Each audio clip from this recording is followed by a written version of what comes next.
என் அன்பு இயேசுவே, நாங்கள் பாவிகள், தகுதியற்றவர்கள்.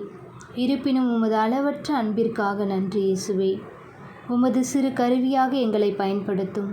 அருள் தாரும். தூயாவின் கொடைகளை எங்களுக்கு தாரும். அன்னை மரியே, எங்களுக்காக வேண்டிக் கொள்ளும். ஆமேன். என் அன்பு உறவுகளே, இன்று மத்தேயு எழுதிய நற்செய்தி அதிகாரம் 3 இறைமுத்துக்கள் 1 முதல் 10 வரை வாசித்து தியானிப்போம். திருமுழுக்கு யோவான் விண்ணரசின் வருகையை அறிவித்தல்.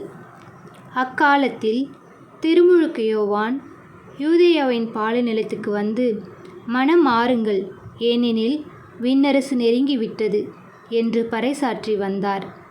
இவரை குறித்தே பாலைநிலத்தில் குரல் ஒன்று முழங்குகிறது. ஆண்டவருக்காக வழியை ஆயத்தமாக்குங்கள், அவருக்காக பாதையை செம்மையாக்குங்கள் என்று இறைவாக்கினர் ஏசாயா உரைத்துள்ளார். இந்த யோவான் ஒட்டக முடியிலான ஆடையை அணிந்திருந்தார். தோல் கச்சையை இடையில் கட்டியிருந்தார். வெட்டுக்கிளியையும் காட்டுத்தேனும் உண்டு வந்தார்.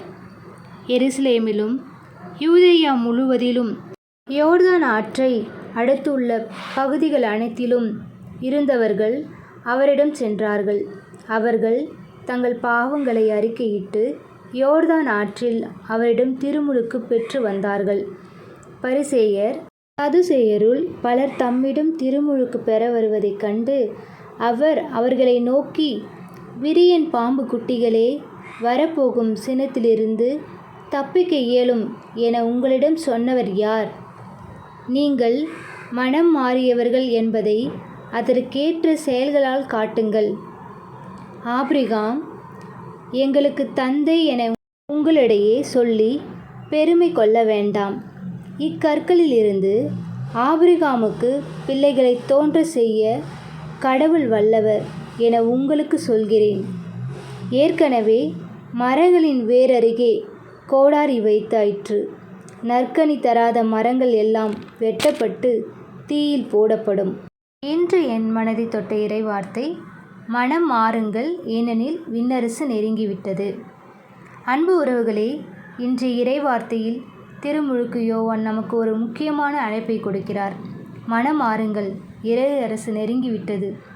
மனம் மாறுதல் என்றால் நம் வாழ்க்கையை மாற்றுவது, பாவத்தின் பாதையை விட்டு தேவனுக்கு பிடித்த பாதையில் நடப்பது. அது வெளிப்புற மாற்றம் மட்டும் அல்ல, நம் இதயத்தில் ஏற்படும் உள்ளார்ந்த மாற்றம், ஆண்டவரை உணர்ந்து மகிழும் வாழ்க்கையாகும். அதனால்தான் இறைவார்த்தை மேலும் நமக்கு எச்சரிக்கிறது. நல்ல கனி தராத ஒவ்வொரு மரமும் வெட்டப்பட்டு நெருப்பில் எரியப்படும்.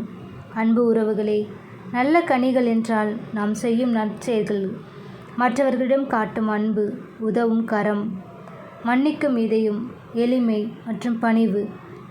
நாம் பேசும் ஒவ்வொரு வார்த்தைகளும், நாம் செய்யும் செயல்களும் மற்றவர்களுக்கு ஆசீர்வாதமாக இருக்கட்டும். ஒவ்வொரு நாளும் நல்ல கனிகளை தரும் வாழ்க்கையை வாழ முயல்வோம். இன்றைய இறைவார்த்தைக்காக கடவுளுக்கு நன்றி செலுத்துவோம். தூய ஆவியின் கொடைகள் நம் வாழ்க்கையில் நிறைந்து, அதனால் நல்ல கனிகள் நம் வாழ்வில் வெளிப்படட்டும்.